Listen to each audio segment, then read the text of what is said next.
So I've got this old YJ Islander, and the steering wheel on it's pretty old. So we're gonna go in there and take the steering wheel off and put a aftermarket steering wheel on it, and I'll show you what's involved with doing it. So I have a new Grand steering wheel. It's kind of been kicking around my shop for a little bit, and I'm just gonna around to putting it on. Nothing too crazy, but it'll look a lot better than the stock one does. So to remove the stock one, it's not too bad. Just take the horn button pad off, and it'll expose like this nut right here that has to come off. So to get this center bolt off right here, you need a 13/16 socket on a ratchet. You should be able to remove that.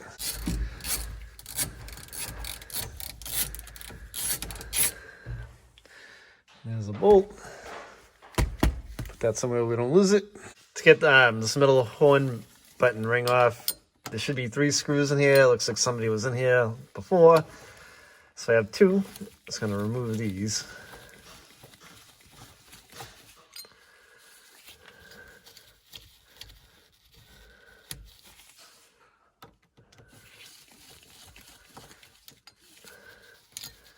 Take that out. And remove the other ones.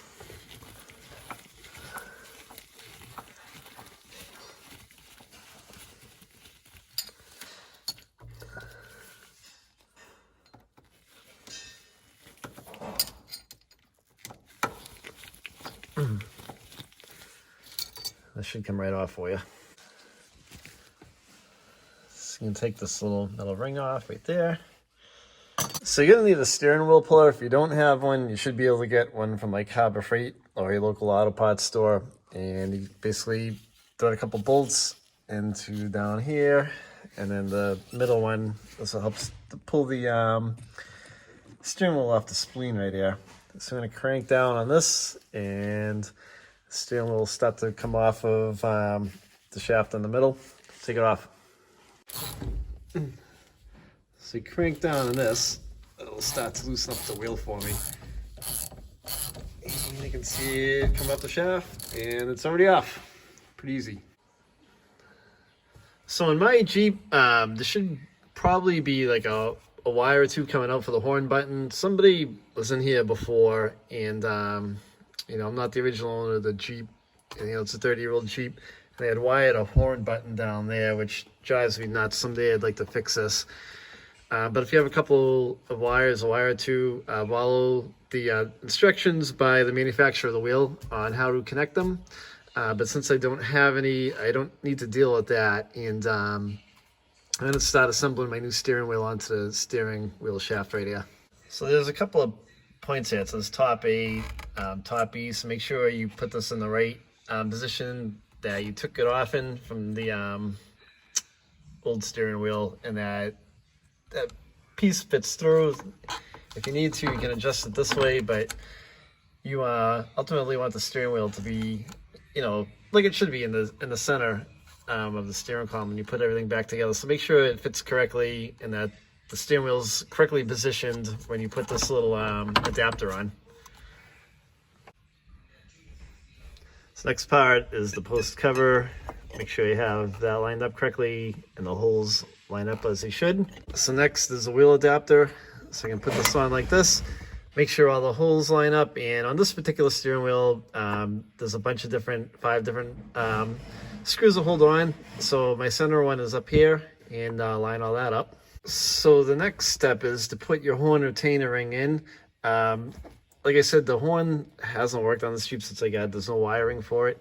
So according to the directions provided with the wheel manufacturer, this would go in here, but for some reason this seems way too big. I'm wondering if they sent me the wrong one. And looks like I should have had a smaller one to go in here. But that would be the next step. And this is what the horn makes contact with to beep the horn. There's like a little tab under there to connect the wiring to. But on my particular Jeep, I'm just going to leave that out because I have a different horn button for it. Then I'm going to keep all the stuff just in case at a later date I want to try to fix it. I'm going to put my steering shaft nut on. I'm going to get that caught. Have the adapter on. I have my 3 bolts on for the adapter. I didn't tighten them down. I just kind of caught them all by hand to make sure everything's aligned correctly and snug. And I'm gonna crank down on this a little bit, tighten that up, and we'll tighten these 3 other bolts up. So grab the 13/16 socket that you had, tighten down on this. You're gonna wanna make sure this is bottomed out all the way. So now I'm gonna tighten these 3 7/16 bolts.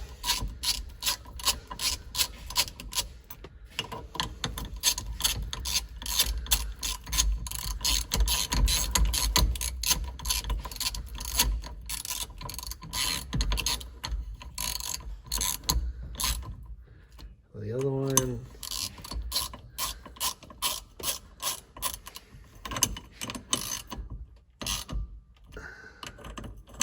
Make sure all 3 are snug. You don't want to crank down on them too bad. Just make sure they're really snug, all 3 of them. My Grant steering wheel, what I have here is like a little retainer that helps to hold that horn button in place.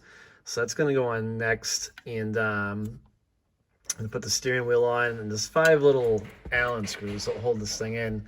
So I'm going to put the steering wheel on and get a couple caught and get them all bolted in.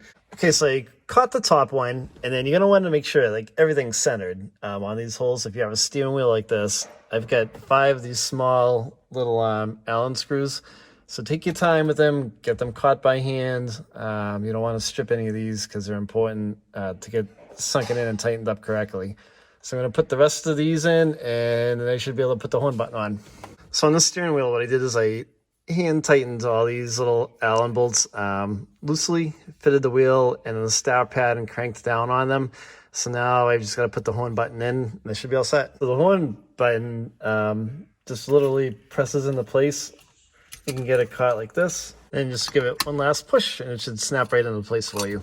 So the wheel is on. This thing was kicking around in my shop for about 3 years. It was just low on the priority list, wanted to get to it, but let's take a close-up look at it. This is a really nice steering wheel. It looks great, and finished installing it, wiped it all down. It was dusty from kicking around my garage. And it's nice to get rid of that old huge battleship wheel that was in here. That wheel was as big as my tire, for God's sakes. And I really cleaned up the looks of the interior of the Jeep. And glad I did it.